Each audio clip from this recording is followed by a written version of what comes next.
everyone. I'm your host, Kayla B, and this is another episode of Where Are They Now, brought to you by the one and only Detroit Hot Television. Today, we have with us Detroit's Prince of Blues, leader of the Chris Canas Band. This eclectic artist began his musical journey with the cornet, eventually taking up bass, piano, sax, harmonica, and most notably, his one true love, the guitar. He has released 6 albums to date, with his most recent being She's Breaking Me. He is a writer, arranger, singer, and lover of all things funk. Let's give a warm welcome to Chris Canas. How are you doing today? I'm good. How are you? I'm doing good. I'm loving the weather. It seems to be warming up this way. How about where you're at? I'm up here in Michigan, and it was a snowstorm last week, but it's a lot warmer now. It's about 45, 50 degrees now. Oh, that's not too bad. Yeah.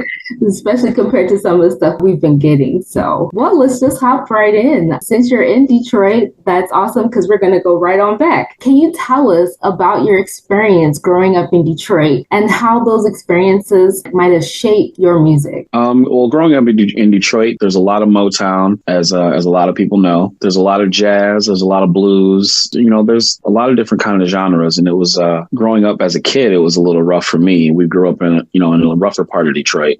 But, so I had to walk to school for about 2 or 3 miles to get to school when I was younger. And, sometimes people get jumped and sometimes you didn't. So, and then that's where my latest album, Detroit, that's, I kind of touch on that a little bit. But it was overall, I think it was great. It was a nice melting pot. There's a lot of diversity, a lot of different experiences here. And how do you see that reflected particularly in your music? In my music, you can definitely tell that this person was beaten down and bruised and beaten up, but he still gets back up and keeps on going. And that's reflected in my music a lot of times too. So that perseverance that we have here. Nice. I like it. So what about playing in general? From what it seems like, you're pretty well versed. You play bass, piano, sax, harmonica. Like, that's crazy. And then you have guitar to add to that list. How did that even come about? I got to give credit where credit's due. It started with my mom primarily. She didn't play,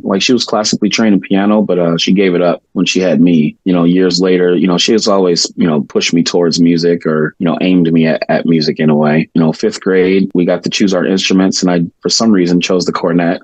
I'm classically trained in cornet, and then it just spiraled from there. And I picked up piano, and then bass, and then eventually taught myself how to play guitar too. All right. So at any time, did you have any type of training at all, like formal training, or like every step along the way is just like, I'm in charge? I did have classical training with trumpet in 5th grade in school band, but I was doing school band as well as doing like football and sports and everything too. Once I hit 6th grade, I kept progressing in classical, and then my instructor noticed that I was putting a little too much stank on it. So he jumped me up to 8th grade jazz band, and then the rest is history. I started performing at the School for the Performing Arts in Ann Arbor, and then so I got to play big festivals and things like that. During that time is when I eventually picked up bass and guitar and drums and piano and everything else. All right. That's like honestly incredible. Like, I remember I had lessons as a kid, and I took piano and violin, and I couldn't do it.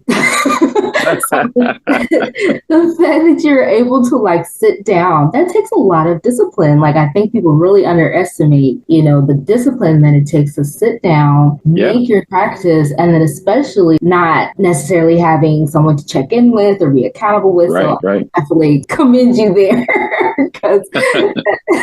Well, like with me, with the way I learned to because I played by ear for all the instruments that I wasn't classically trained in. Okay. And it was a little harder back then because there was no YouTube. So I would, stay up really late till like 4 a.m. because that's when they played like blues music, B.B. King and Albert King and such. And so I would have to record it on a cassette as, on the radio. And then I would play it back and then try to imitate every note that I was hearing until I got it right. So it's a very painstaking way to learn how to play an instrument. But That's why if I hear a song now, about 10 seconds or so of the song, and I'll be able to play it almost perfectly, not perfectly, but you'll be able to tell what song it is at least. So would you say that you have developed not like perfect pitch, but like, do you think it's on its way there? Yeah. I mean, I'll say yeah until I see someone who does have perfect pitch. And then it's like, yeah, my pitch isn't so perfect. Because I've seen other artists like Jacob Collier or Charlie Puth who actually have perfect pitch. And it's like, yeah, you guys are on another planet. It's insane. I feel like you're just born with it, but I might be wrong. You are, yeah. No, you are. You really are. You can develop it over time. And I feel I'm pretty close. I can get the general ballpark. If I hear a note, it's like, oh, that's a G, but theirs is perfect.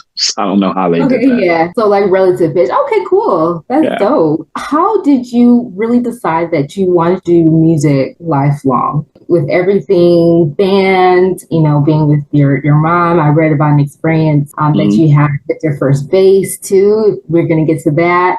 So how did you really decide that you wanted to do music full time? I don't even know if I decided. I wanted like a PlayStation for my birthday, and I ended up with like a 4-track mixer. I didn't know what to do with it. I was like, I don't really know what this is, but thanks, I guess. Yeah. And, and then she told me what it was and how it worked. I was like, all right. And then I just started playing around with it. Next thing I know, I've written an entire album and played every instrument on it by myself. It just kept building from there. And, she's always loved music. Even my father, they used to dance and all kinds of stuff too back in the day. It's just always been in my blood. It's always been in my family. I think I'm the only performer though. I'm the only one that's taken it to like the professional performer level. Now, how is that? Have you ever been in a situation where you might have invited a member or a close friend to perform with you, or just like maybe for fun? Oh, yeah. I have friends sit in, and as you grow in the music industry, you tend to come across a lot of people that share the same feelings as you and share the same viewpoints, and you just become friends over the years. And like I've tried to bring up my grandfather on stage before because he's a big blues guy, and he'll be like, oh, no, I'm not going up there.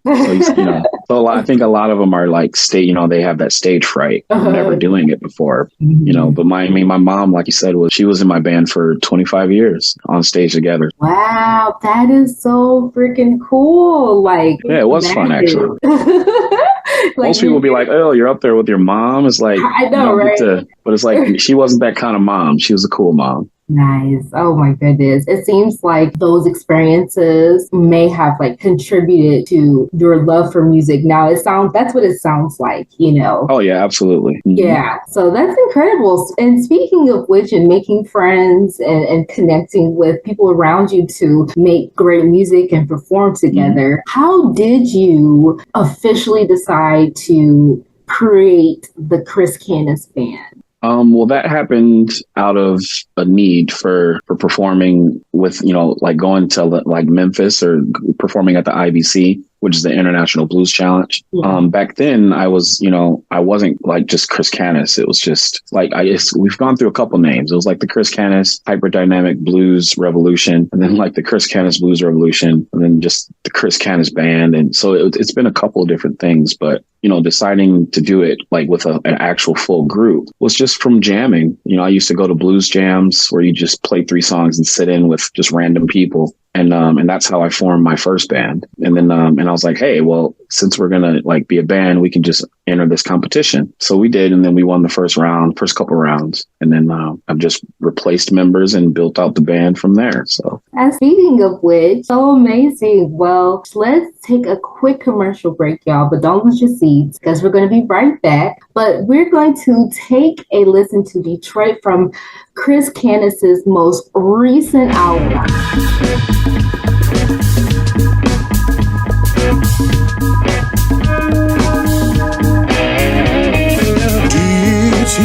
D-T-R-O-I-T. That's the kind of blues man I strive to be. I'm not gonna let down my family. From D-T-R-O-I-T. I was born in Detroit City, on the rough side of town. I've been broken, I've been bruised, but I refuse to choose to stay down. I played the blues all across the nation, even across across the deep blue sea. While my guitar gently weeps, everybody's gonna see that I'm from Detroit. Not gonna ever change my way.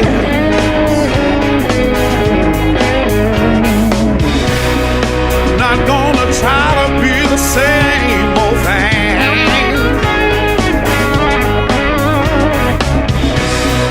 I'm so proud of being from the Detroit's Prince of the Blues is what they call me. Oh yeah, yeah. I lost my mom to cancer. She was beautiful and brave. She was Detroit strong, and then she passed it on down to me. Now I'm here to play the blues for you, straight from the 313. I'm a real blues man, but I'm a good man from Detroit. Not gonna ever change my ways on there. Not gonna try to be the same old thing.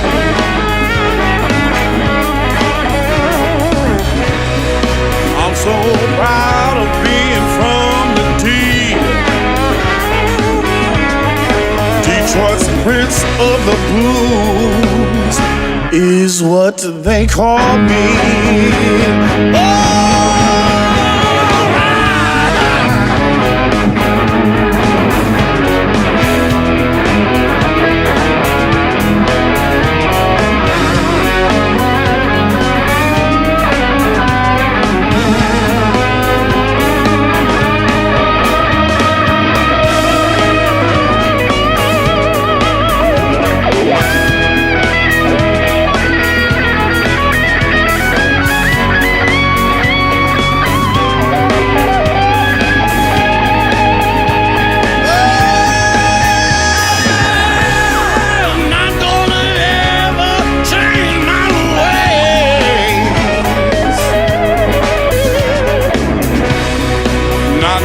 Try to be the same old thing.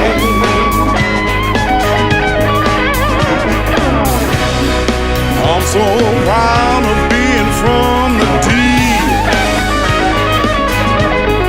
Detroit's Prince of the Blues is what they call me.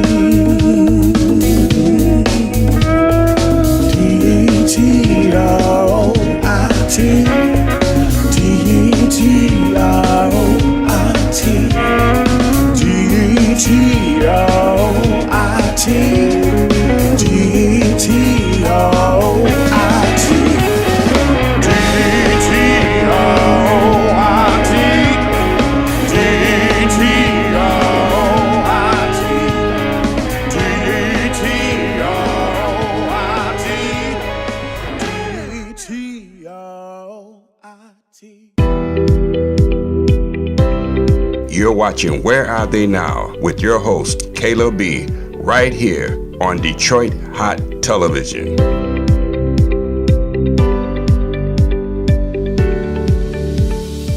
Today we have with us Chris Canas. Chris, what do you say motivates you when you're writing? Do you have like a muse of some type? What pushes your music? My music is pretty much based off of everything that's happened to me in my life, which has been a lot. Is I've had a lot of things happen, from an abusive spouse to an abusive stepfather. It's been a lot of stuff going on. I pull a lot from my actual experiences and my imagination a lot of times too. As my mother used to say, I have a very vivid imagination. So, Yes. and being a pretty sensitive empath, I can feel a lot of times what people are feeling before they even realize they're feeling it. I absorb that pain sometimes, or that joy that some people experience. And so I can create that myself because it feels like I'm actually feeling it if it's not something I've already experienced myself. So just pulling from life. Life is my muse. So it can often be the case that I've just heard in my own experience so many songs. The melody might be great or the beat, but then when you listen to the words, like it really just hits you. You know what I mean? Right, exactly. That can only be from your own, like you have to go through some things in order to create that, just go so deep. So exactly. And that's the thing with music is that people don't understand a lot of times is it kind of need both. Like there's great instrumentals that are absolutely just super emotional pieces of music. But a lot of times, like when you have lyrics, those lyrics don't have as big of an impact without the music underneath. And even silence in a song can create such a visceral emotion in somebody because that's the feeling of loneliness is that silence. So yeah, even the absence of sound can be used. Yeah, I can't remember the name of the person or the composer. I think it's John Cage. Yeah, yeah. And it's just as I've grown older, I've come to realize that silence can be music. Yeah, absolutely. It really can. And it's just the subtle things, it just causes you to be in the moment, and music and silence, like I feel like they go hand in hand. They do. Yeah. I like that, you're bringing that out. It's just a part of life. It's just like a cycle. Mm-hmm. As for work-life balance, how do you handle that, especially when you have things going on in your life? It may seem overwhelming.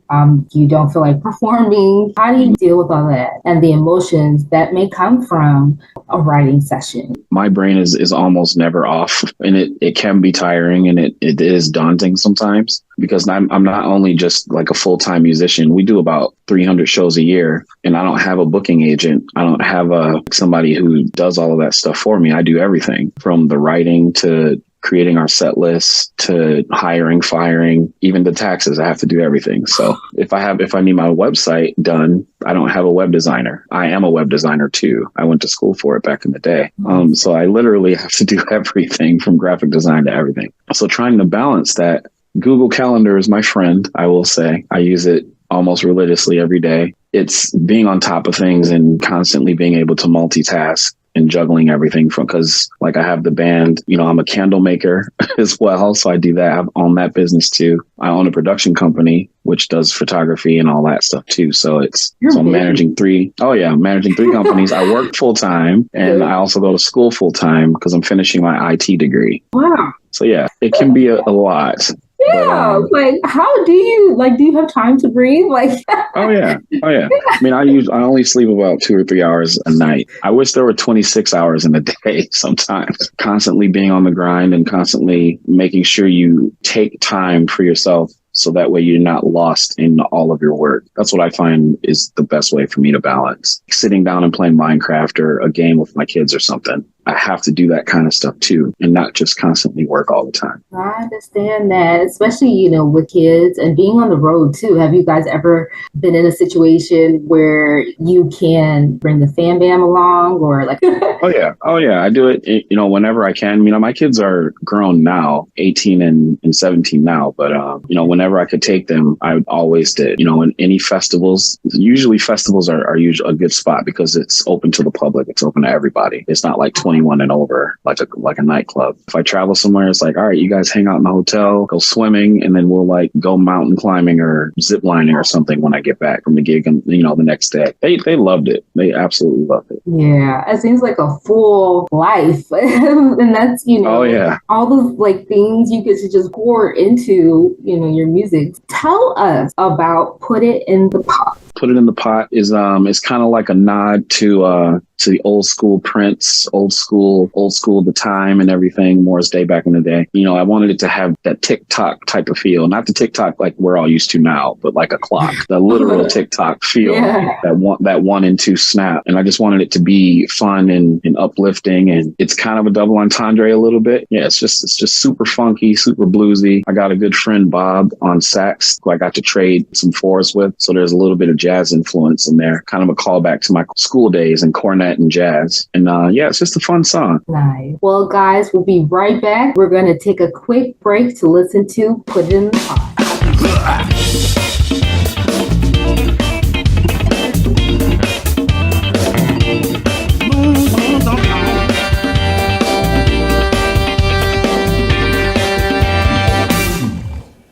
Let me put it in a pot, baby. I'll let you know when it's done. Ooh. Keep it in a pot now, baby. Promise you a home run.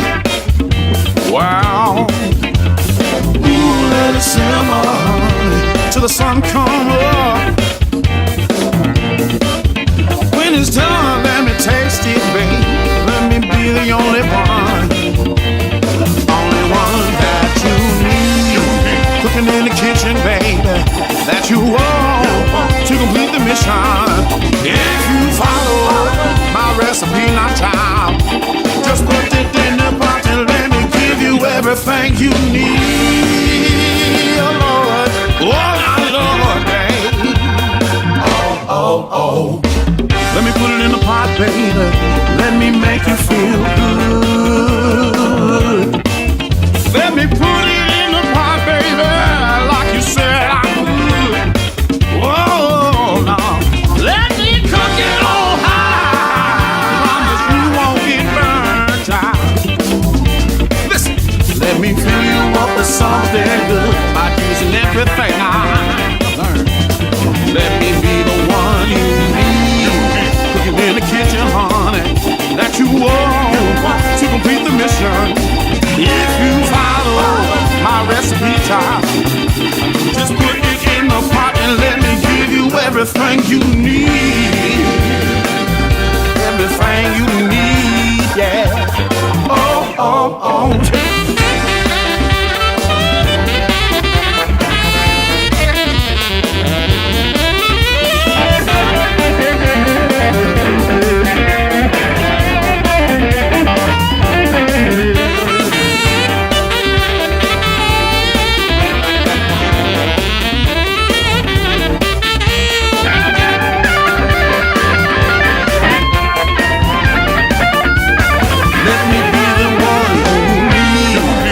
In the kitchen, honey, that you want to complete the mission. If you follow my recipe, I'll just put it in a pot and let me give you everything you need.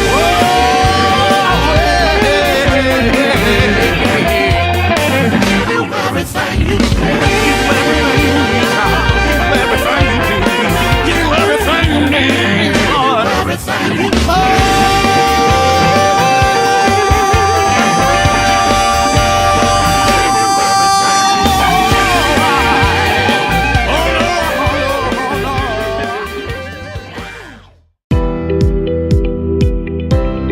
You're watching Where Are They Now with your host, Kayla B. The most important things that you hold close to you. It could be advice, it could be a memory. What are your top 3? Top 3 for me is always experiencing something new, and trying to face my fears, because I've been deathly afraid of heights and, certain things in life. And I told myself, it's hindering me from experiencing other things that I want to do. So I set out to try to conquer all of those fears, and so far so good. But my mom, she used to tell me, you always keep your word and do what you need to do in order to do what you want to do. And that's something that I've passed on to my kids. That was my motto. Like, they've heard me say that a billion times probably, and I'm sure they're sick of it now. But it's true. If you don't do the things you need to, then you won't get to where you want to go.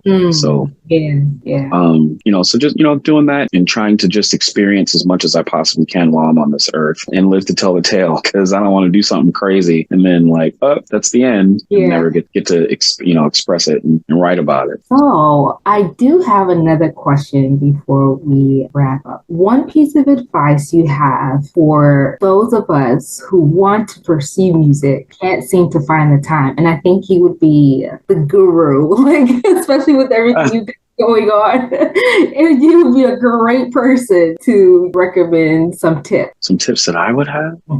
Just staying true to yourself, trying not to let big media and all that stuff try to persuade you to tell you who you are. Staying true to yourself. I've gotten into that rut before where it's and my guys will, they'll kind of egg it on a little bit or start it. And they're like, nobody danced tonight. And then that kind of messes with your head. You're just like, okay, well, if they didn't dance, then maybe we weren't that good. And then you start that downward spiral of okay, maybe I shouldn't be doing this, or maybe I should just hang it up and quit. 99% of the time is never the answer unless you have a debilitating issue. But even then, I've seen a man who had all of his fingers chopped off and part of his thumb chopped off. So it was basically nothing there, but he was still able to play guitar. So that's incredible. Never give up attitude is definitely where my biggest advice, because a lot of people told me back in the day when I was, 15, 16, getting a band together, they were like, oh, you shouldn't have your mom in the band. And, oh, your voice you need to sound growlier. And these were all bad things to tell someone, things that would push me towards sounding more commercial. I don't want to sound like that. It's blues. It's supposed to be real and raw.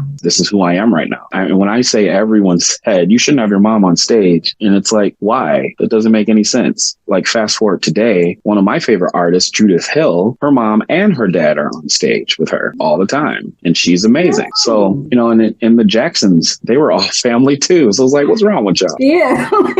There'll be a lot of haters. There'll be a lot of naysayers. If you believe in something, you believe in yourself, just keep pushing and keep doing it. As long as it makes you happy, keep doing it until it doesn't make you happy anymore. Yeah, I would tend to agree wholeheartedly. And then lastly, I do want to know, tell us where we can find you. What's going on? Okay. Check us out on the website, the chriscanas.com website. We've got our Instagram is the Chris Canas. Facebook is the Chris Canas. I think YouTube is just Chris Canas, and TikTok is the Chris Canas. But yeah, we got a lot of stuff coming up this summer. We're supposed to be going to France in July to the Montpellier Blues Festival. We're going to be Northern Michigan and at Island Resort, just all over the place. We're hitting different states, and we're coming to Chicago more, hopefully getting down to Florida this year. Just a lot of traveling. I'm putting together a tour now, so it's getting up there. And as for new music, I write a lot of songs. I think I have about 138 songs that are unreleased right now. I just wrote 6 more last week. Sometimes it hits me where the creativity is just all of what I want to say pouring out at the same time. It just works. I can write a song in 5 minutes. 4 of the songs that are on the new album, the Detroit album, 5 of those songs I wrote the night before, and we recorded it the next day. Now it's on the album. How does it feel? So it's weird. It just happens. I don't know. I think Michael Jordan and a lot of athletes have that moment where they're just, everything goes in, they can't be stopped. It's the flow. And I get like that every now and then. I wish I could be all right, I need to eat a kumquat, 3 hot dogs, and maybe some pineapple, and that will create the necessary nutrients that my brain needs to create this flow. Haven't found how it works yet. Just happened. When you do find out, please let us know, because I'm sure. Oh yeah, I'm definitely. I'm sure a lot of people could use it. Thank you so much, Chris, for joining us today. Yeah, thank you. You're welcome. It was just really wonderful to share this time with you, and I've learned so much about you, your background, and your music. I had just the greatest time. Keep in touch. Drop me a line. Okay. And I do want to give a big thank you to all of y'all who are continuing to support us. I'm your host, Kayla B, and this is brought to you by Detroit Hot Television. Don't forget to follow, like, and subscribe, and I'll see y'all next week.